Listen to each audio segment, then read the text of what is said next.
Bonjour à tous, c'est Jérém. Alors aujourd'hui, on fait cette petite vidéo pour vous parler du App-Anger. Qu'est-ce que le App-Anger? C'est mon guidon en fait. J'ai fait quelques petites recherches. Je me suis dit, bah tiens, j'aimerais bien être bien posé. Alors j'ai fait plusieurs kilomètres avec un guidon standard, si on peut dire ça comme ça. J'avais le dos pété.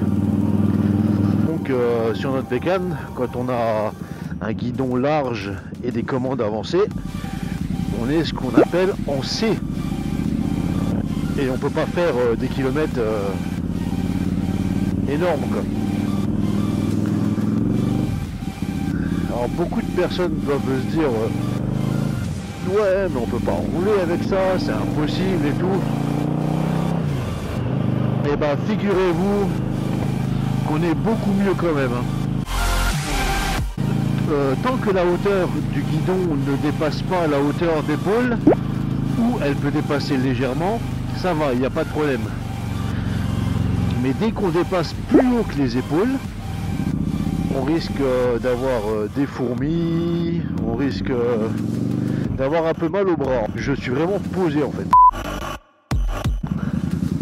Alors pour les tailles, bah c'est simple. Les tailles, il y a plusieurs tailles possibles et plusieurs styles différents aussi.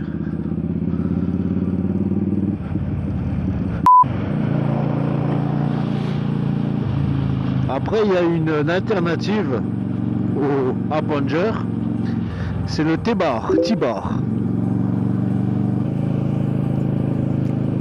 C'est un guidon qui est monté directement sur le T de fourche, qui est généralement d'anthrax de 100 mm sur les Harley.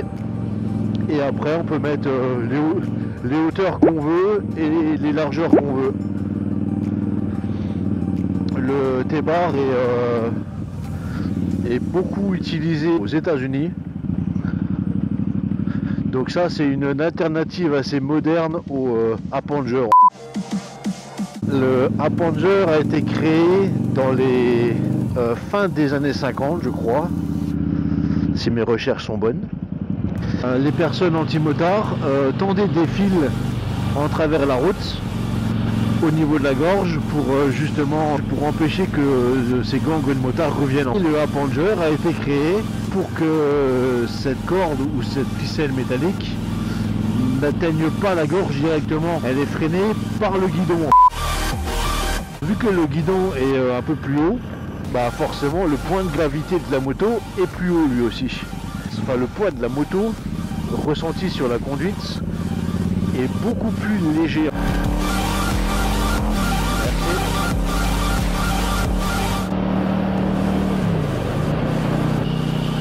Ah, bien sûr, hein, le App-Anger c'est un peu le bordel quand il faut manœuvrer sur du lent. C'est un peu le cirque, mais c'est un coup à prendre. Après ça va tout seul, franchement. Après le seul point négatif qu'il y a avec le App-Anger, c'est pour contrôler ses angles morts.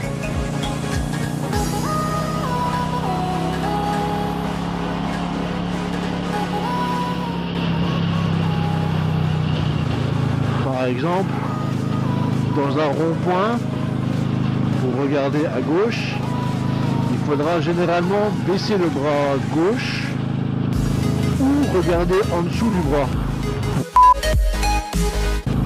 J'ai décidé de faire cette vidéo parce que beaucoup de personnes me posaient des questions justement sur le App-Anger. Après, si vous avez d'autres questions, n'hésitez pas à me la poster en commentaire. Je me ferai un plaisir justement de vous faire une petite vidéo explicative là-dessus. Je vous souhaite donc une excellente journée. Faites gaffe à vous sur la route. Et à très bientôt. C'était Jérém. A plus.